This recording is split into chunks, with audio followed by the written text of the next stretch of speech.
As the Barcelona test concluded, the much-debated information blackout actually left us with one of the most transparent hierarchies in history.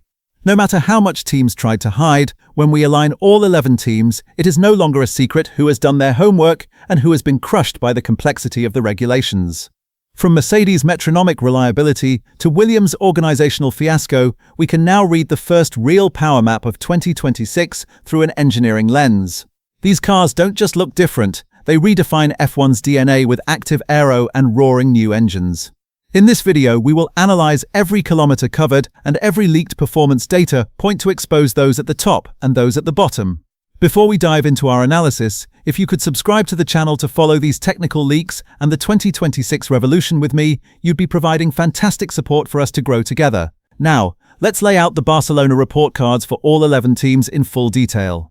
The absolute winner of Barcelona and the paddock's new benchmark was Mercedes, covering a staggering 2,328.5 kilometers in just 3 days. The W17 delivered an engineering masterclass in reliability.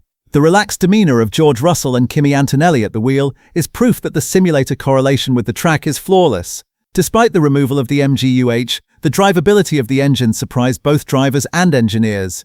On the other side, Ferrari spent the week as a sleeper hit.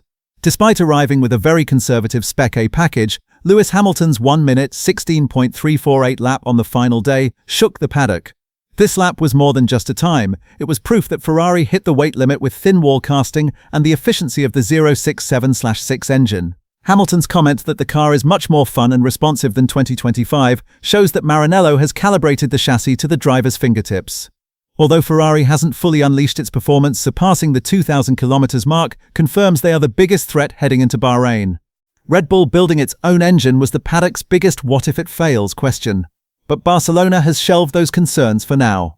Despite the setback from Isaac Hadjar's massive crash, the team bounced back with parts flown in from Milton Keynes, and Verstappen's 118-lap final run proved the engine's resilience. Even George Russell calling the Red Bull PU surprisingly ready highlights that the Ford RBPT collaboration is already bearing fruit. Specifically, the smoothness in managing the 350 kilowatt electrical power proves the engine is predictable rather than just aggressive. Sister team Racing Bulls worked like a data factory. Lawson and rookie Lindblad covered more distance than the main team with a combined 319 laps. Lindblad's technical maturity at 17 and Lawson's consistency show the Red Bull engine is not just fast, but remarkably drivable. Red Bull has managed a respectable entry into the 2026 revolution as a full-fledged PU manufacturer, and Milton Keynes engineering has once again achieved the impossible. Haas was the quiet but steady overperformer of the Barcelona tests. Esteban Ocon turning into a machine with 154 laps on day 1 and a combined 195 laps with Behrman on the final day proved the resilience of the VF26 chassis. No other team logged as many laps in a single day as Haas, which is the strongest evidence that the Ferrari engine will be as robust as a tank this year. Meanwhile, Alpine began reaping the benefits of switching to Mercedes power from the first second. Pierre Gasly's solo run of 164 laps was the highest driver lap count of the day. Alpine leaves Barcelona as the most solid Mercedes customer. Unlike the hiccups at Williams and McLaren, Alpine established a flawless baseline. Reliability is everything in 2026 because the cars are so new that every lap makes the learning curve vertical. Haas and Alpine pass that test for now and head to Bahrain with the most mature data in the paddock. For McLaren, testing was marred by reliability glitches that overshadowed their raw performance. Starting late left them with zero margin for error. Piastri's fuel system failure on day 4 was costly, limiting him to just 48 laps. While Norris secured the third fastest time on the final day, it's clear the MCL40 isn't yet bulletproof. Over at Audi, the situation is more dire. Mattia Binotto's admission that the to-do list is the longest I've ever seen is proof of how immature their challenger currently is. Chronic stoppages and red flags across 3 days show Audi is trailing behind in 2026 engine integration. James Key stating that performance is not the priority right now was a worrying reality check for Audi fans. Audi's championship dreams have collided with the harsh reality of Barcelona. How these technical debts will be settled by Bahrain is a complete mystery. Adrian Newey's first masterpiece for Aston Martin remains Barcelona's biggest unknown. Failing to emerge until day 4, the AMR26 managed only 4 laps with Stroll on its debut due to Honda PU synchronization issues. Rumors of the car being overweight and its radical aero design make it the focal point of curiosity for Bahrain. When Newey's Viking horns and aggressive seagull nose hit the track, all eyes were on them. Alonso's 61 laps on the final day were merely a glorified shakedown. Over at Cadillac, the situation was defined as an operational learning process. Staying 5-6 seconds off the pace and the limited lap counts for Bottas and Perez show Cadillac is still building its foundations. The Ferrari PU's reliability is their only solace.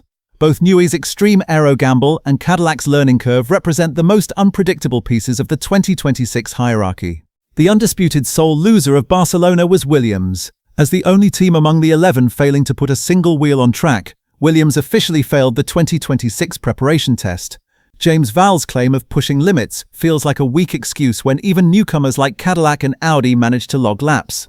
Missing these 3 golden days despite having the robust Mercedes engine has put Williams in an impossible catch-up battle against rivals McLaren and Alpine. Heading to Bahrain with zero track data could see Williams' high expectations buried in the sand at the very first corner. This isn't just a delay, it's a snapshot of Williams being anchored to the absolute bottom of the hierarchy. For an engineering department to fail to hit the track during such a massive revolution could be a sign of deeper structural crises within the team. The mysterious behind-closed-doors marathon in Barcelona, which both fascinated the paddock and left it with deep questions, has ended.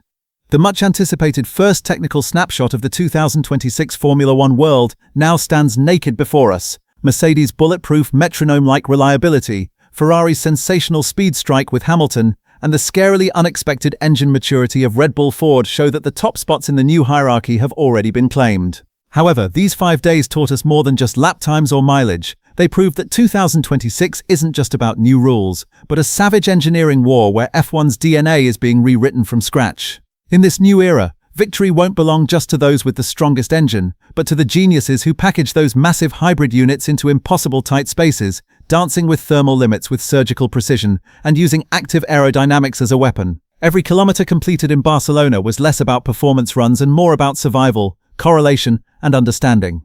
Some teams looked calm and methodical, others looked like they were constantly firefighting problems in the garage. And that contrast alone already tells us who is ready for the revolution and who might be swallowed by it before the lights even go out for the first race. While the pieces will fully fall into place during official testing in Bahrain, the legacy of Barcelona is felt in every corner. From Williams' organizational shame to Newey's radical aero gamble, we are on the threshold of one of the most competitive and unpredictable seasons in history. The margins look razor thin, the concepts wildly different, and for the first time in years, no one truly knows who holds the ultimate advantage. So the real question is simple: who mastered the regulations and who merely survived them? Let's discuss this 11-team hierarchy in the comments. I will review every piece of leaked data with you. Your technical insights help shape every analysis we make. As the F1 Perspective team, we will remain in the deepest parts of the paddock, following every update, every rumor, and every hidden engineering story. See you in our next technical analysis. I wish you safe, clean, and fastest exits from the pit at all times.